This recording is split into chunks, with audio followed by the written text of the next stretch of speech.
야네 거둘레더라 문나하니 솔라 야 둘로라네 리베야라 ဒီနေ့တင်မဲ့သင်ခန်းစာလေးကတော့ကကြီးရဲ့အကြောင်းလေးပဲဖြစ်ပါတယ်မူတနီပကမာလို့တာနဲ့ကကြီးအဝေါ်အကလူလောသူ့ရဲ့နာမည်ကတော့ကကြီးအတန်ကြွက်ကကအဝဲအမီနေ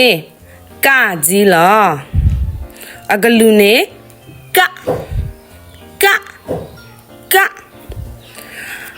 ကကြီးရဲ့ကြပြလေးအနေနဲ့တင်ရမှာကတော့ကကြီးကကလေးငယ်ချစ်စပွဲကကလေးငယ်ချစ်စပွဲအဝဲအထာနေအခေါမယောမေ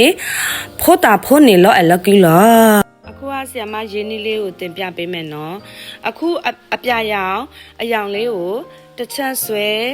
ပြီးလို့ရှိရင်နောက်ထပ်တစ်ချက်ဆွဲပေါ့နော်အဲ့ဒါမှမှန်ပါမယ်နော်ကဲအဝဲနဲ့အလွယ်လာအဲ့နဲ့နာကွယ်တခါလောဝီဘလနေတခါလောအဝဲမှာဘာလီနော်โอเค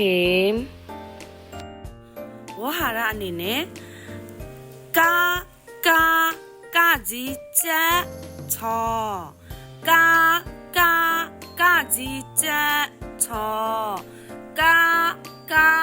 ကကြီးချက်ချောကကြီးကြောင့်တာမင်းညောကကြီးကြောင့်တာမင်းညောကကြီးကြောင့်တာမင်းညော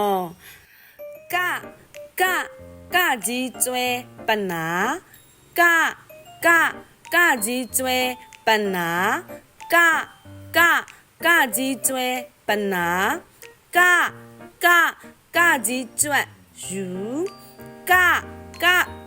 ကြီးကျွတ်ယူကကြီးကျွတ်